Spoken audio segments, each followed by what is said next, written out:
watching Good Morning San Diego. It is a life-threatening disorder that affects many young women and young men. Coming up, we are talking to Rebecca from Rebecca's House, talking about eating disorders. Stay with us.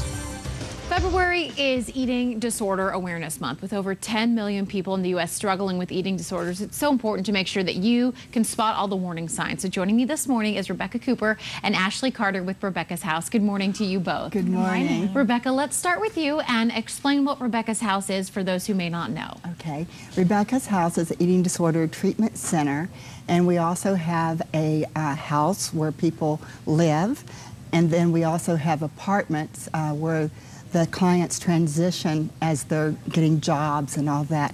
The main purpose of Rebecca's House is to help people go from that critical stage of eating disorders out into the real world.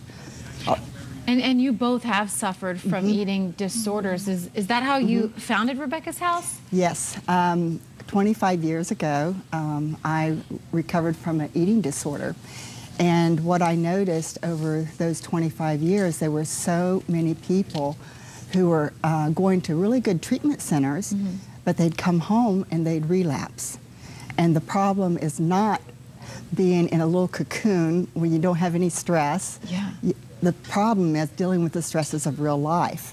So Rebecca's House Eating Disorder Treatment Programs actually incorporates all of the stresses that people will deal with in real life. Okay, and you were one of those people who suffered and then went to Rebecca's House. Tell me about your experience. Right. I struggled with an eating disorder since I was about 13.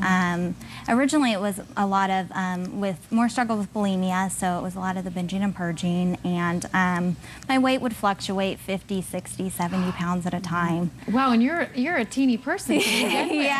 Yeah, so it was really, it was a lot of that yo-yo dieting for a long time. And what finally got you back on the right track? Well, what actually happened is originally it was about 6 years ago, entered counseling, entered therapy, started working on some of the core issues, working on myself, and I actually started working at Rebecca's House as our office manager there, and so kind of doing recovery, and but I unknowingly switched one for the other, and I went into the depths of anorexia, and Rebecca was amazing, helped me to find a treatment center, and now I'm in grad school, working to become a therapist, and I get to use my story now to help women. So congratulations! That is a huge inspiration for a lot of people. And let's talk about that. Some of the warning signs, because if you have a loved one or someone that you think might be going through an eating disorder, you got to get on it right away, right? Right. What are some of the warning signs? Well, like Ashley was saying, the fluctuations in weight, that's a really good indication that something may be going on. Also, mood swings, going to the bathroom during the meal or after the meal, must exercise. Yeah.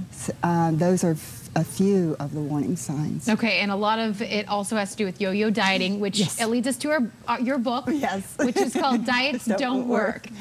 Well, we have found that 35% of people who start dieting actually end up with eating disorders. So this is like a gateway for a lot of people, not all, but for a lot of people. There's actually scientific evidence now that's showing that cyclical binging and then restricting actually changes the chemistry in the brain. Wow. So it really has a huge effect. Well, thank you guys for coming by, and congratulations to both of you on not only your personal accomplishments, but that now you're helping everybody else. Yeah. Right. Yeah. And where can we find out more info? www.rebeccashouse.org. Okay, very good. Ladies, thank you so much for being here. Rebecca and Ashley, we appreciate it. Thank you.